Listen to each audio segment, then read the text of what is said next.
পশ্চিমবঙ্গের মুখ্যমন্ত্রী মমতা ব্যানার্জি অভিযোগ করেছেন, ভারত বাংলাদেশ সীমান্তেই সীমান্তরক্ষী বাহিনী বিএসএফ এর পক্ষ থেকে অতিরিক্ত বাড়াবাড়ি করা হচ্ছে।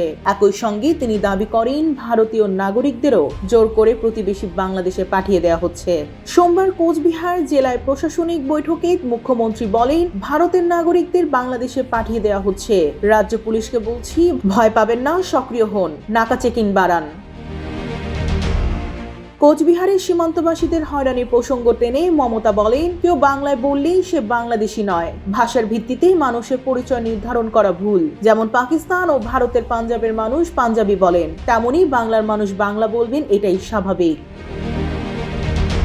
সম্প্রতি ভারতীয় নাগরিক সোনালী বিবির ভারতে ফেরার ঘটনায় রাজ্য সরকার হস্তক্ষেপ করেছে জানিয়ে তিনি বলেন, সোনালী বিবিকে আমরা জেল থেকে ছাড়িয়ে এনেছি, আরো 4 জন আটক আছেন, তাদেরও ফেরানো হবে। জীবন অবাক না করলে কে করবে? 28% মিল্ক ফ্যাটের অবাক করার সাথে ফ্রেশ মিল্ক পাউডার। জীবন অবাক করুক প্রতিদিন।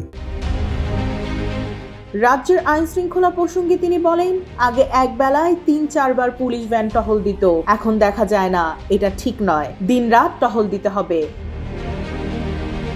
এসআইআর প্রক্রিয়ায় অনিয়মের অভিযোগ তুলে মুখ্যমন্ত্রী নির্দেশ দেন, রাজ্যের এসআইআর চলাকালে ইতিমধ্যে 41 জন মারা গেছেন, যার মধ্যে 3 জন বিএলও। আগে 2 বছর সময় লাগতো, এখন 2 মাসে শেষ করার চাপ দেওয়া হচ্ছে। এটা কিভাবে সম্ভব? বক্তৃতা শেষের দিকে মমতা কেন্দ্রীয় সরকারকে কঠোর ভাষায় আক্রমণ করে বলেন, বিজেপি এজেন্সিগুলোকে হাতের পুতুল বানিয়ে রেখেছে, কেউ আপনাদের বাংলা থেকে বিতাড়িত করতে পারবে না। কেন্দ্রীয় সরকার স্বৈরাচারী, এদের হাত থেকে দেশকে রক্ষা করতে হবে। তিনি দাবি করেন, বিজেপি গণতন্ত্র, সংবিধান এবং বিচার ব্যবস্থাকে নিয়ন্ত্রণে নিয়ে যেতে চাচ্ছে। ডেস্ক রিপোর্ট, জয় জয় দিন।